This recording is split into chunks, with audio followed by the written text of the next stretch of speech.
एक पाकिस्तानी लड़का लंदन के एक बैनुल अक़वामी बैंक में मामूली सा कैशियर था। वहां पर नौकरी करते हुए उस लड़के ने बैंक के साथ एक ऐसा फ्रॉड किया कि जिसकी वजह से वो 20वीं सदी का सबसे बड़ा फ्रॉडिया कहलाया जाने लगा। वो कंप्यूटर की मदद से बैंक के लाखों क्लाइंट्स के अकाउंट से एक एक पैनी निकालता था और ये रकम अपनी बहन के अकाउंट में डाल देता था। वो ये काम 15 साल तक मुसलसल करता रहा, यहाँ तक कि उसने अपने बैंक क्लाइंट्स के अकाउंट से कई मिलियन पाउंड चुरा लिए और आखिर में ये शख्स एक यहूदी ताजिर की शिकायत पर पकड़ा गया। ये यहूदी ताजिर कई माह तक अपनी बैंक स्टेटमेंट वॉच करता रहा और उसे महसूस हुआ कि उसके अकाउंट से रोजाना एक पेनी कम हो रही है। चनाचा वो बैंक मैनेजर के पास गया, उसे अपने साबिक बैंक स्टेटमेंट्स दिखाई और उससे तफ्तीश का मुतालबा किया। बैंक मैनेजर ने यहूदी ताजिर को एक पागल किस्म का खतबी इंसान समझा, लिहाजा उसने यहूदी की पूरी बात सुनकर कहकहा लगाया और दराज से 1 पाउंड निकालकर उस यहूदी ताजिर की हथेली पर रखकर बोला, ये लीजिए सर, मैंने आपका नुकसान पूरा कर दिया।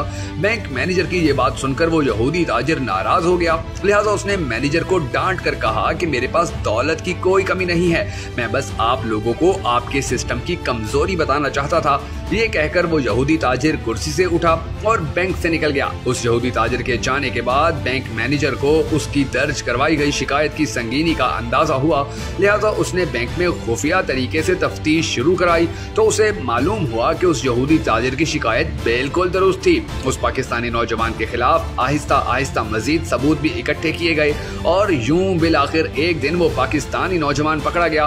कहने को तो ये लंदन का एक फ्रॉड था, लेकिन इसी तरह का एक फ्रॉड पाकिस्तान में भी हो रहा है। इस फ्रॉड का ताल्लुक पैसे के सिक्के से जुड़ा हुआ है। पाकिस्तान की करेंसी 1 अप्रैल 1948 को लॉन्च की गई थी। इस करेंसी में कुल मिलाकर 6 सिक्के थे। इन सिक्कों में 1 रुपए का सिक्का, 58, 54, दवानी, अक्कन्नी, अधन्ना और 1 पैसे का सिक्का शामिल थे। उस जमाने में पैसे के सिक्के को पाई कहा जाता था। ये वो वक्त था कि इस जमाने 1 रुपया 16 आने और 64 पैसों के बराबर होता था। ये सिक्के 1 जनवरी 1961 तक चलते रहे। 1961 में सदर अयूब खान ने मुल्क में अशारिया निजाम नाफिज कर दिया, जिसके बाद 1 रुपया 100 पैसों का हो गया, जबकि 58, 54, दवानी और पाई खत्म हो गई। इसकी जगह 50 पैसे, 25 पैसे, 10 पैसे, 5 पैसे और 1 पैसे के सिक्के राइज हो गए। ये सिक्के जनरल ज़ियाउल हक के दौर तक चलते रहे, लेकिन बाद में आहिस्ता आहिस्ता ये तमाम भी खत्म होते चले गए, यहाँ तक कि आज सबसे छोटा सिक्का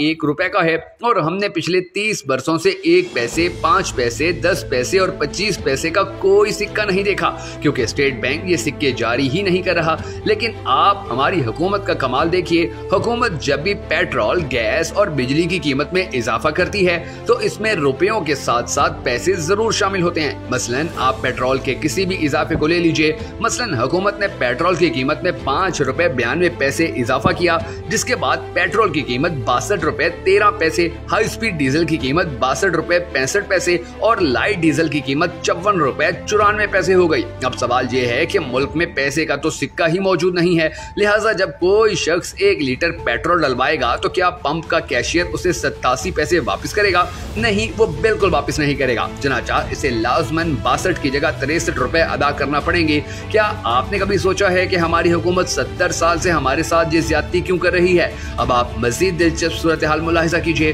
पाकिस्तान में रोजाना 3,20,000 बैरल पेट्रोल फरोख्त होता है। आप अगर इसे लीटर्स में कैलकुलेट करें तो ये 5,08,80,000 लीटर बनता है। आप अब अंदाजा कीजिए कि अगर पेट्रोल सप्लाई करने वाली कंपनियां हर लीटर पर 87 पैसे उड़ाती हैं तो ये कितनी रकम बनेगी? ये 4,82,65,000 रुपए रोजाना बनते हैं। ये रकम हतमी नहीं, क्योंकि तमाम लोग पेट्रोल नहीं डलवाते। कुछ सार्फिन डीजल और मट्टी का तेल भी खरीदते हैं और ज्यादातर लोग 5 से 40 लीटर पेट्रोल खरीदते हैं, लिहाजा बड़ी हद तक ये पैसे रुपयों में तब्दील हो जाते हैं। लेकिन इसके बावजूद पैसों की हेरा फेरी मौजूद रहती है। मुझे यकीन है कि अगर कोई मुआशी माहिर इस इशू पर तहकीक करे, वो पैसों की इस हेरा फेरी को महीनों, महीनों को बरसों और बरसों को 30 साल से ज़रब दे तो ये अरबों रुपए बन जाएंगे। गोया हमारी सरकारी मशीनरी 30 बरस से चंद खुफिया कंपनियों को अरबों रुपए का फायदा पहुंचा रही है और हुकूमत को इस बारे में मालूम तक नहीं। हम अगर इस सवाल का जवाब तलाश करें तो ये पाकिस्तान की तारीख का बहुत बड़ा स्कैंडल साबित होगा।